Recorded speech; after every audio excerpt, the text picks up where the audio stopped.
Now let's all together invite our lineage Guru, His Holiness Living Buddha Lian to bestow Dharma transmission and Dharma teaching.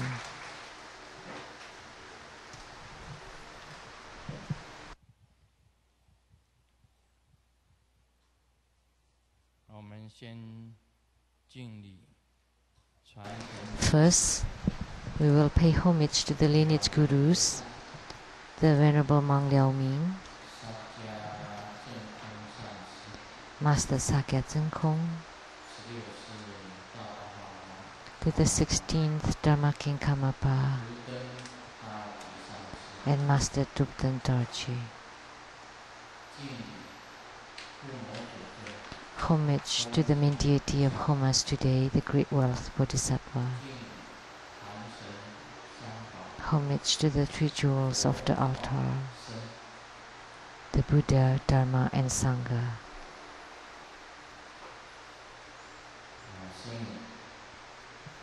Sumo, all masters, Dharma educators, Dharma teachers, Dharma lecturers, assistant Dharma teachers, temple directors, all disciples present here and over the internet, and our guests of honors today, my father, Mr. Lu Ersun,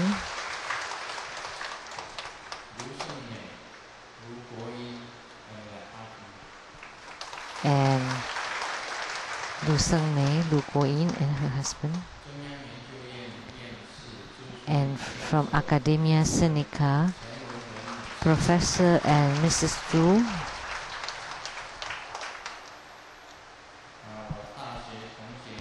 and my ex-college classmates, Mr. Chen, Mr. Lee and Mrs. Chen. From Taiwan Sakya Temple, the abbots, Tsang Kampu.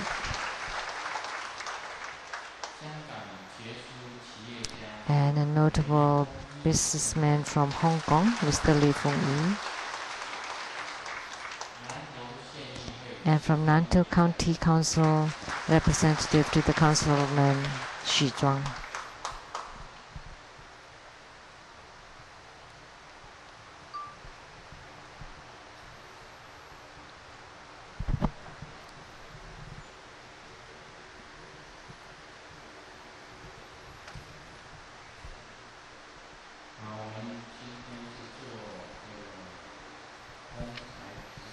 Today, we had the Great Wealth Bodhisattva's Homa.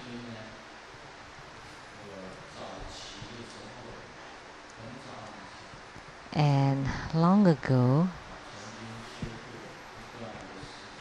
I practiced this deity for a period of time.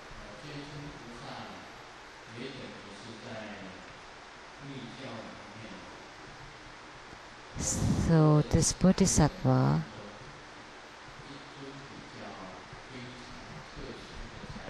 is one of the very special wealth deities in Tantric Buddhism.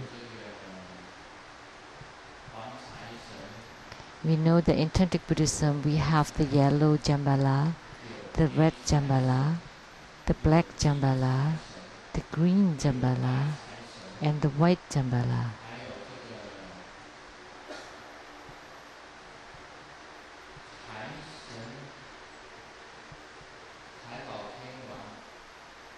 And the Great Wealth Heavenly King and the white Jambala on the dragon. There are too many wealth deities in Tantric Buddhism. And there's the grandfather of wealth deity, the father of wealth deity, and the son of wealth deity, and the female wealth deity. And today's deity is the Great Wealth Bodhisattva, is also a wealth deity. And Padma Kumara is also a wealth deity.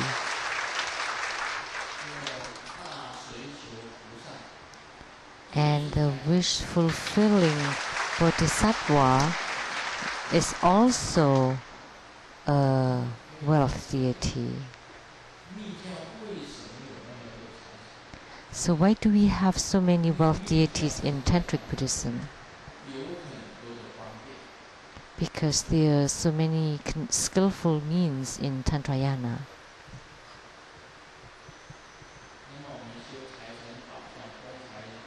So in practicing wealth deities like this great wealth bodhisattva, he also has a special name. And in the past, the wealth deities are called the master of resources or wealth.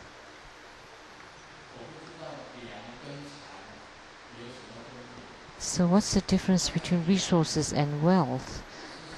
Because the great wealth bodhisattva is the master of wealth.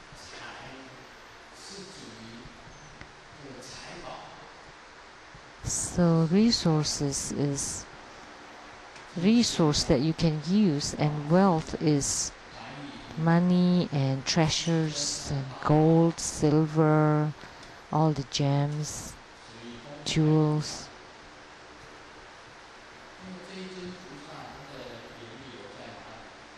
So the origin of this bodhisattva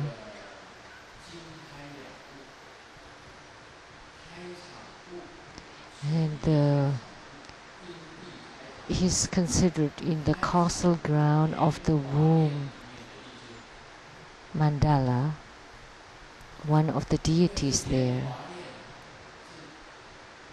And it's the lotus family, so he is seated on a lotus blossom, and that belongs to Kuan Yin Bodhisattva. So that's why he's also called the Great Wealth Kuan Yin or Avalokitesvara. And his origin, everyone has a very high level. He is the union of 3 bodhisattvas to combine to become this great wealth bodhisattva.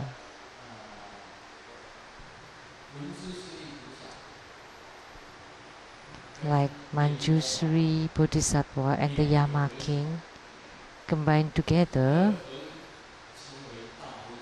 the union of 2 to become Yamantaka.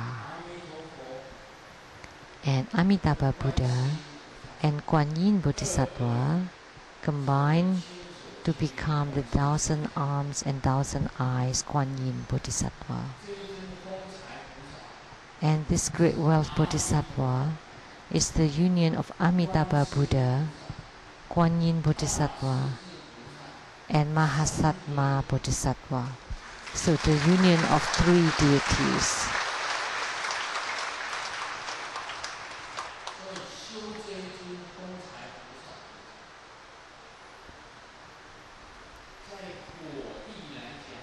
So, in practicing this great wealth bodhisattva at the ground level, you would receive blessings from these 3 deities, Amitabha Buddha, Kuan Yin Bodhisattva, and Mahasattva Bodhisattva. So last week, we had the 3 deities of Pure Land, and today we have the Great Wealth Bodhisattva. So this means that we combine the 3 deities of Pure Land to become one.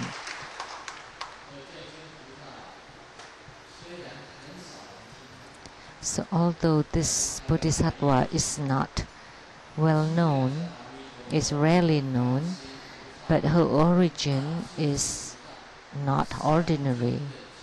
He's the merging or the union of Amitabha Buddha, Kuan Yin Bodhisattva, and Mahasattva Bodhisattva.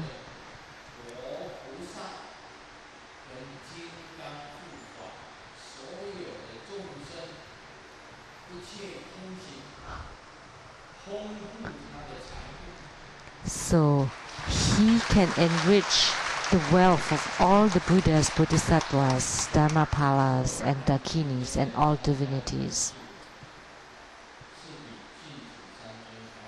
So there are more participants today compared to the 3 deities of Pure Land last week.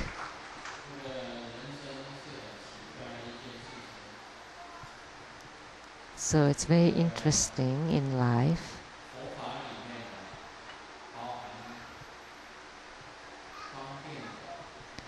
The Buddha Dharma includes both skillful means, wisdom, and meditative stabilization. So it embodies everything, all different things. And Tantric Buddhism is the same. There is the foundation class, and then the action class, the yoga class, and the highest yoga class.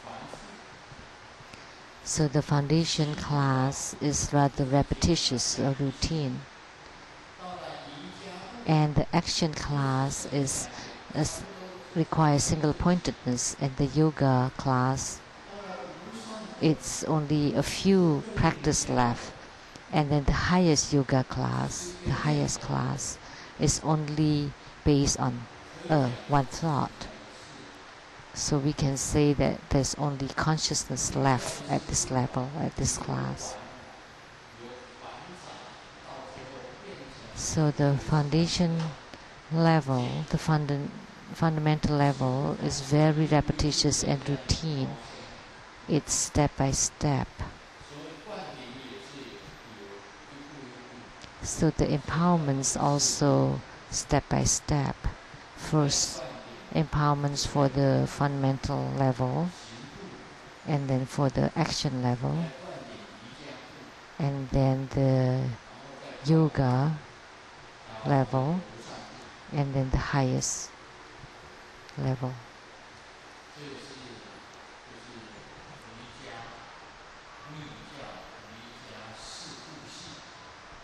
So this is the 4 levels of the yogic practice of Tantrayana.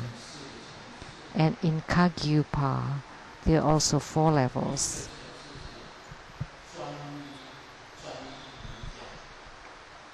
The first one is the focus, the single-pointedness yoga, and the second one is abandoning action yoga, and the third level is the yoga of one taste, and the fourth level is the yoga of no practice. And today, talking about Zen, is about at the level of yoga of no practice. So you practice your thinking line, your mindset. And then the bottom 3 levels are the worldly practices. And then there are 2 stages. One is the development stages, and the other one is the completion stage. So there are different practices for each of the stages. So the development stage are rather convenient, and they involve more worldly practices. And the completion practice, the completion stage is rather toward wisdom.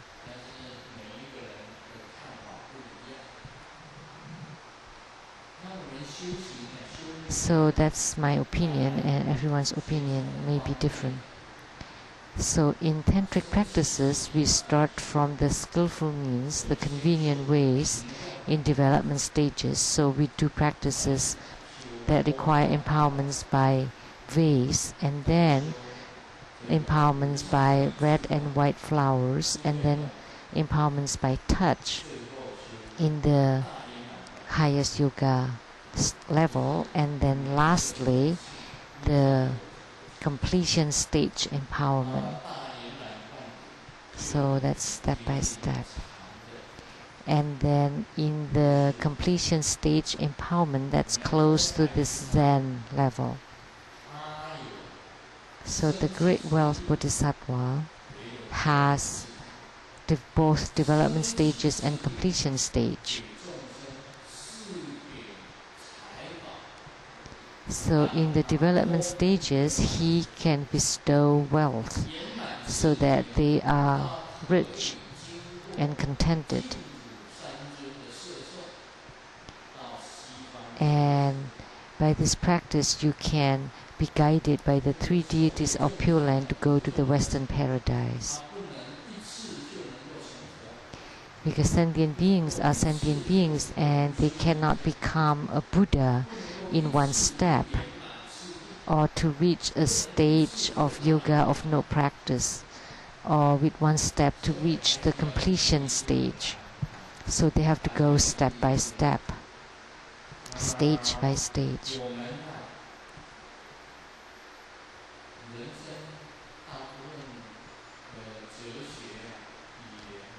So our life philosophy is generally well researched. So how do you say that? That money is the source of disasters. You say it with your mouth, but everyone still have money in their mind. Think about money all the time.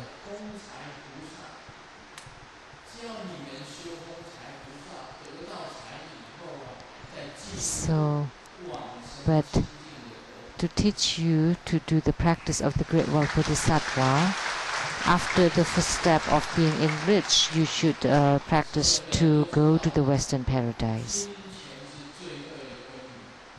We all know that money is the root of disasters, and we all know that woman is also the source of disasters. But every human being still want them. So that's the strange thing. You know that woman is the source of disasters, but you still jump into it.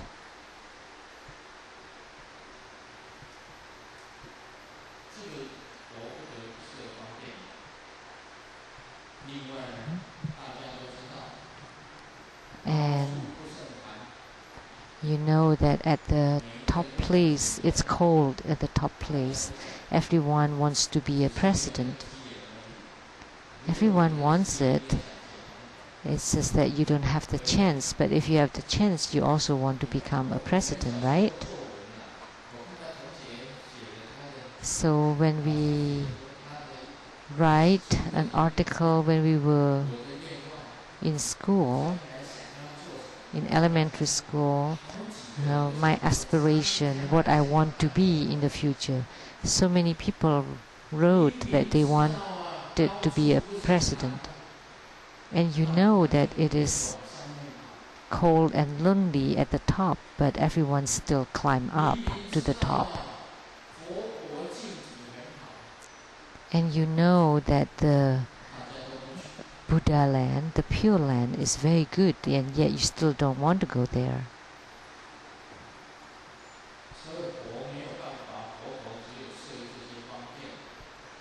So there are no other ways. So the Buddha just set up all these convenient practices for us to start.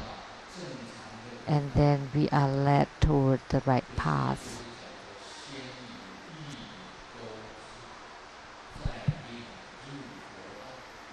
So first, you're guided, you're just being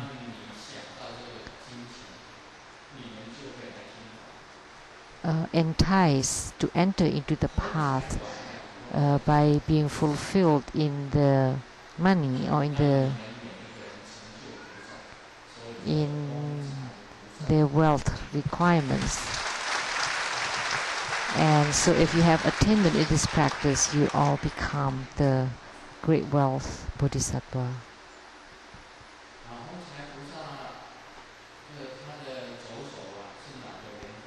So his left hand is holding a lotus blossom, and there an open blossom. That means that the wealth is infinite to be bestowed toward all sentient beings.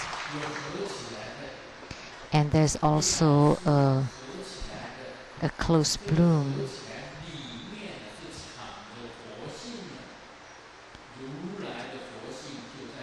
And this wrap around a Buddha nature, so that symbolizes Buddha nature. So the closed bud is wrapping around the Buddha nature. So you should know that Great Wealth Bodhisattva does not involve only wealth, but he can also bestow the wisdom to develop your own Buddha nature.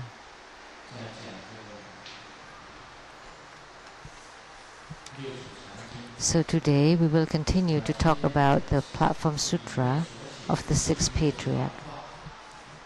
And I will recite this piece that's mostly in simple words.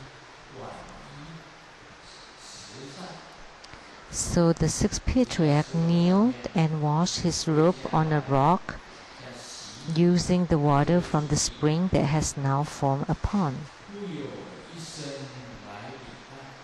Suddenly there came a monk to pay respect to the Patriarch.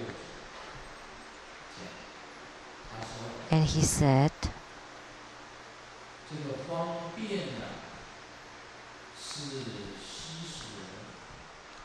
I'm Fang Bian. He called himself Fang Bian. It's the name of this monk, a native of Sichuan. And he was in South India and met Bodhidharma, the great master Bodhidharma, who urged me to come to the land of Tsang, which is to China. And Bodhidharma said, I transmitted the Dharma truth to Mahakasyapa and the other successors. So the Buddha transmitted the Dharma truth to Mahakasyapa,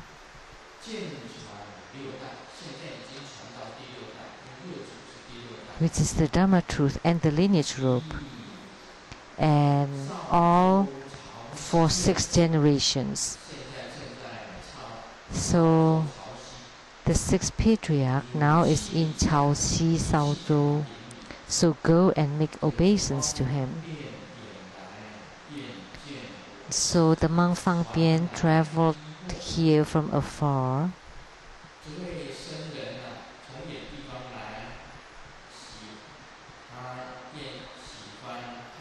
to see the Sixth Patriarch and the lineage robe and the alms bowl that were passed.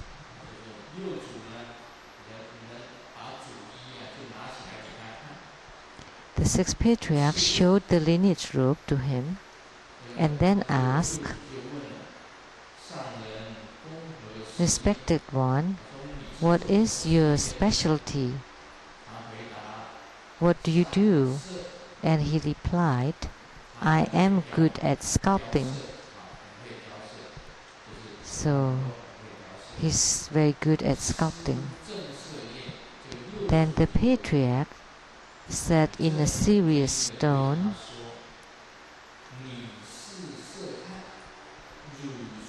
try to create one. So sculpt one and show it to me.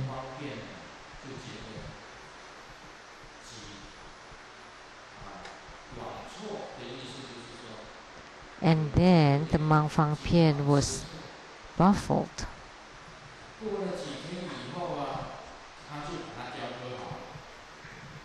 And after many days, a lifelike sculpture formed, and it is 7 inches in height.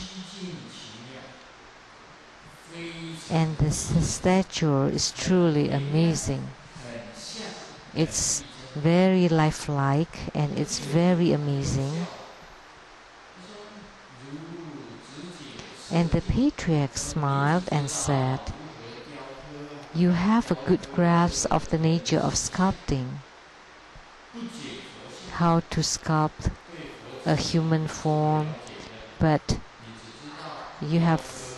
not the nature of the Buddha. So you just know how to sculpt and comprehend the nature of sculpting, but not the nature of the Buddha." Then the Patriarch extended his hand and blessed the monk on his head and said, "Be the eternal field of blessings for all beings. It's best for you to continue to become a monk, because the robe that a monk wears is called the robe of the field of blessings."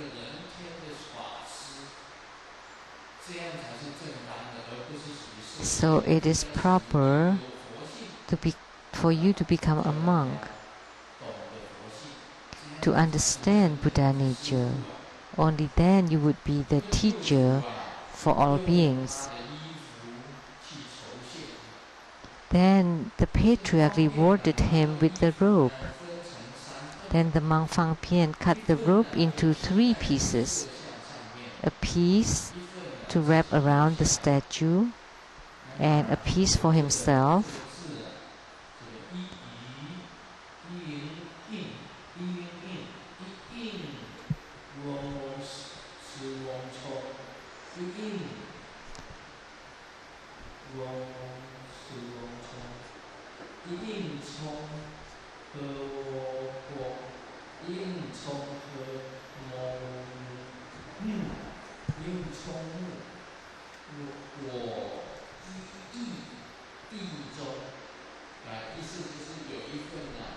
So His Holiness was pronouncing this, and then the last piece was wrapped and buried with a vow. In the future, whoever obtains this robe will be my reincarnation, and I or he will rebuild this temple and become its abbot. So when I'm reborn again, I would be the abbot here and rebuild this temple. So there's several points here that's unclear. So you cut the lineage robe into 3, or is it the undergarment of the 6 patriarchs that was cut? It's not the lineage robe that was cut into 3 pieces, because the 6 patriarchs will not continue to transmit the lineage robes to his successors. So this robe should not be the robe of the Buddha. It was not the lineage robe, but it's a robe of the 6 patriarchs. And the statue that was sculpted was the statue of the 6 patriarchs. So you may think it's the statue of Bodhidharma. No, it should not be. It should be a sculpture of the 6 patriarchs. So 6 patriarchs of ours here.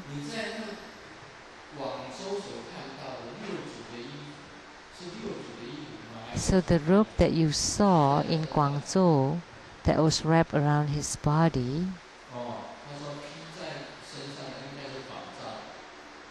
that's a counterfeit one. It's a fake one. And the one that's being kept, is that the real robe of the 6 patriarchs?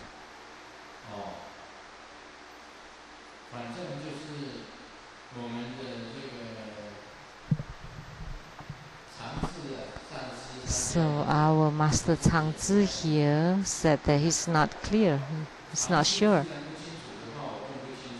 If Master Tsang is not clear, how about me? Because you've been to all those temples, Baolin Temple, the Pali Monastery, the Swanli Monastery.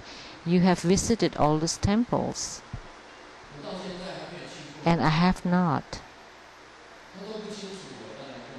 And if he doesn't know, how would I know?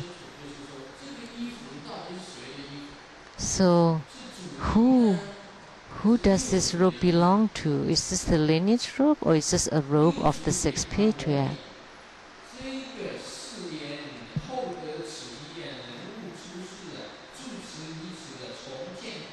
So the sixth patriarch gave him a blessing to the monk, but then the abbot is the abbot that is reincarnated in the future. Is that the reincarnation of the monk or of the sixth patriarch? So this is a very bad writing here. It's very ambiguous.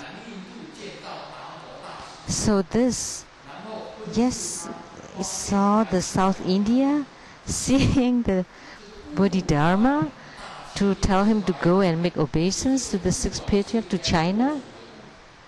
And it said, I transmitted the Dharma truth to Mahakasyapa, that I should be spoken by the Buddha and not by Bodhidharma. Because how could Bodhidharma transmit the Dharma to Mahakasyapa? Because the Buddha should be the one who transmitted Dharma to Mahakasyapa. So this I was wrong here. This should be Buddha, not Bodhidharma. So there's a problem of time too here. So is Bodhidharma lived to be thousands years old, or some discrepancy here in time?